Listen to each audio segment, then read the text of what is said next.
It's Monday.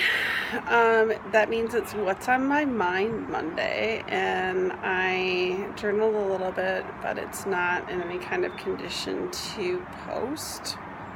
So I think I'm going to attempt to do the highlights. I'm here on my hammock, Paul's hammock, in beautiful Southern California. It's been a crazy Monday work-wise, so I just kind of resorted to my hammock office, and I thought I would shoot this little video. So, what's on my mind? Well, on my trip out here, and I think I might have missed this. Well, I guess I haven't been here a week yet.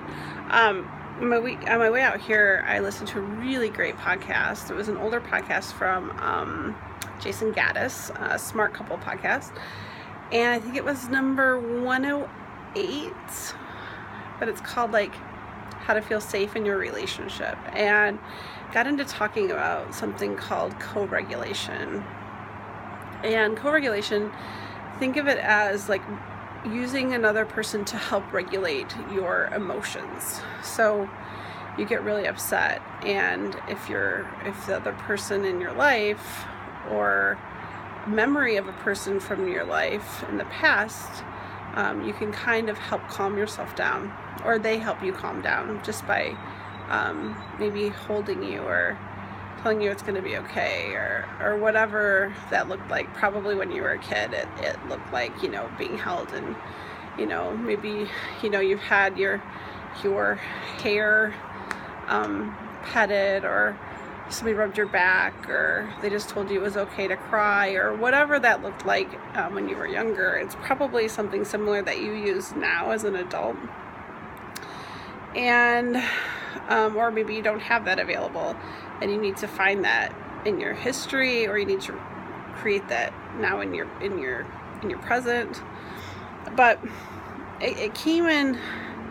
It was one of those things that, I thought, gosh, this is going to be so useful in my work and so useful in my personal life. And I think it will be really useful in my work. I think that people need to have that experience of co-regulation. And that's something I can definitely provide as a Cuddlist certified trust-based touch professional, or however you want to word it. It's not cuddling. I mean, cuddling is a cute word, but what I'm doing for my clients is more than that. I'm holding space for them.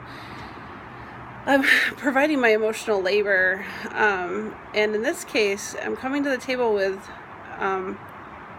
some knowledge about just being there for them. And in my own work, I'm going to try to work on not trying to solve my clients' problems, but to just listen to them and let them solve their own problems, just by being a safe place to talk it out.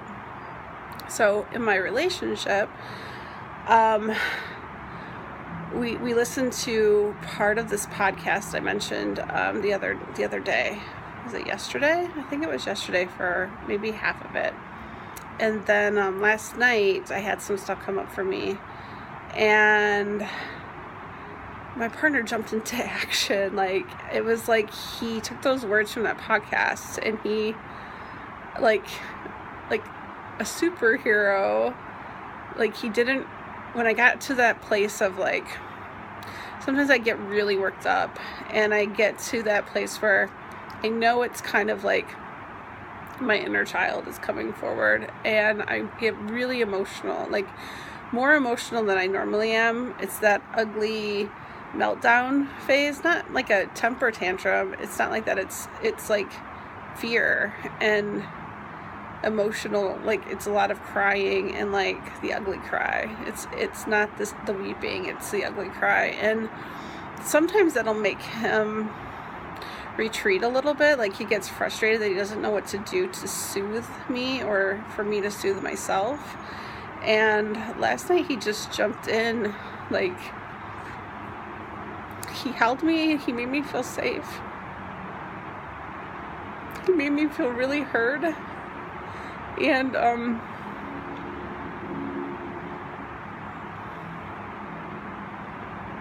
gave me exactly what I needed. And like, I sat with that like all night. I kept waking up thinking how lucky I was that we got to do that together and put that into practice so quickly. And I don't know where that shows up in my past.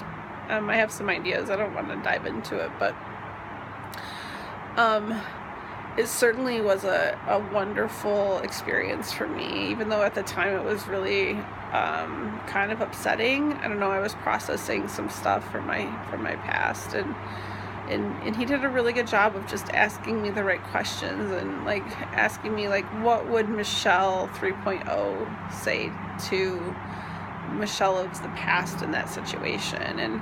And it just let me kind of put some stuff to bed and realizing that I will never find myself in that situation again. And I will never find myself in a relationship that isn't supporting me. Like I guess I got to the end. I had to journal today because I was so scattered. Like I felt really disoriented and I needed some grounding, and I couldn't quite figure out what that needed to look like. And then it dawned on me because it is usually the answer that I just needed to journal about it.